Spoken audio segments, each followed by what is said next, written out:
بسم اللہ الرحمن الرحیم۔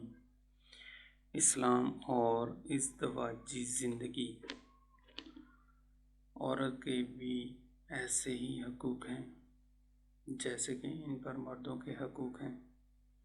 اسلام نے شوہر کو اپنے رفیق حیات پر ظلم و تعدی، اذیت رسانی، جسمانی سزا، تذلیل، روحانی اذیت اور گالی گلوچ سے سختی سے روکا ہے، اور ازدواجی زندگی کی کامیابی کے لیے تحمل اور باہمی عفو و درگزر کی تلقین کی ہے۔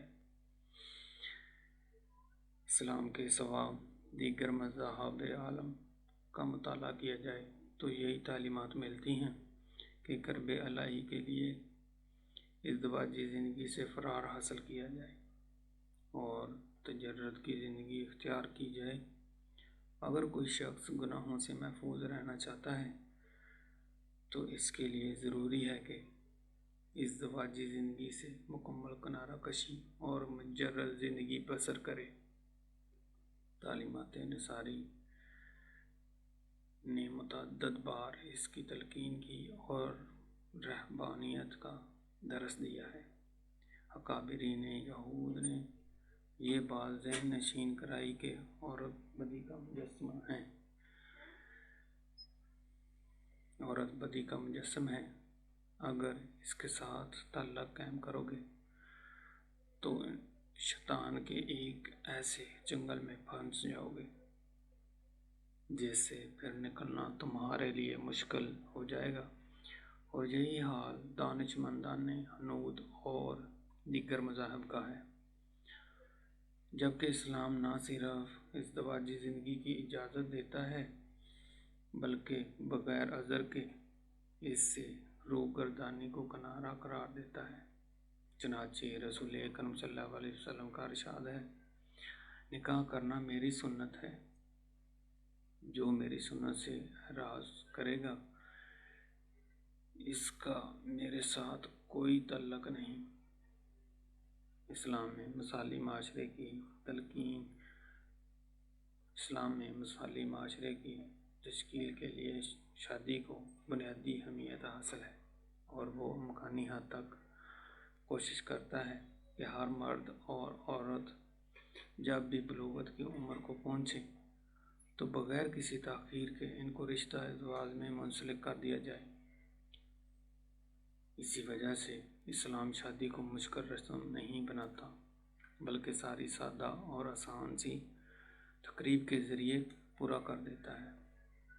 رشتہ ازدواج میں منسلک ہونے کے لیے بس یہی کافی ہے کہ فریقین دو ذمہ داران گواہوں کی موجودگی میں حجاب کو قبول کر لیں۔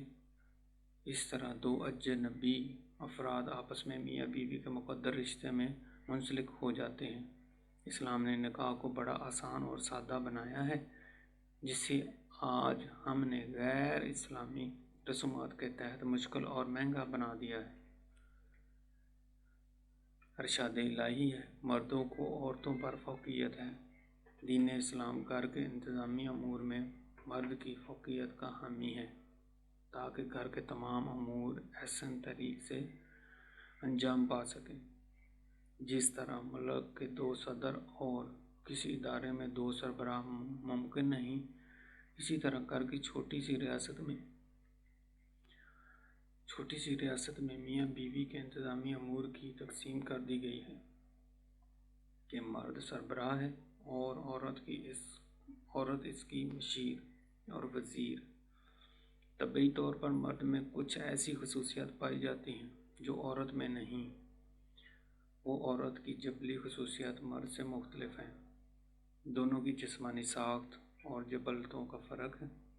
اس بات کا ثبوت ہے کہ خالق کائنات نے ان دونوں کو مختلف مقاصد کے لیے پیدا کیا ہے۔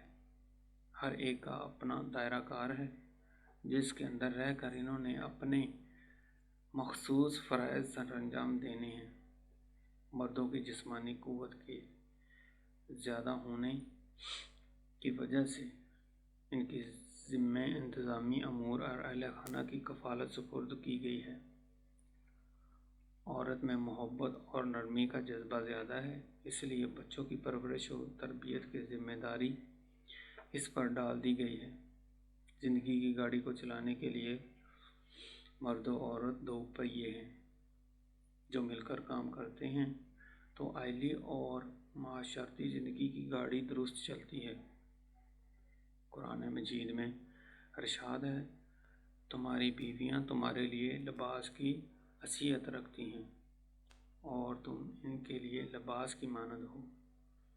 قبل از اسلام عورت کی حالت بہت ابتر تھی، اسے ذاتی ملکیت سمجھا جاتا تھا اور اس پر ہر قسم کا ظلم روا تھا۔ اس کی نہ کوئی قانونی حیثیت تھی نہ ذاتی۔ معاشی اعتبار سے عورت مرد کے مقابلے میں بے بس تھی، وہ ایک قابل فروخت شے تھی، وہ وراثت کے حق سے محروم تھی۔ اسلام نے عورت کو بڑا مقام دیا ہے، اس کو ہر رشتے کے لحاظ سے قابل احترام ٹھہرایا ہے۔ عورت اگر ماں ہے تو اس کے قدموں کے نیچے ایک جنت ہے، بیوی ہے تو وہ امان کی حافظہ اور راحت و سکون کا سبب ہے، بیٹی ہے تو اس کی پرورش جنت کا ذریعہ ہے، اور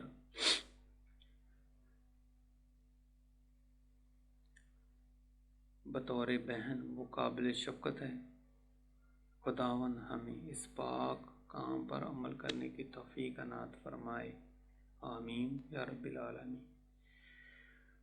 جو دوست میرے چینل پر نئے ہیں پلیز میرے چینل کو سبسکرائب کریں۔ جزاک اللہ خیر۔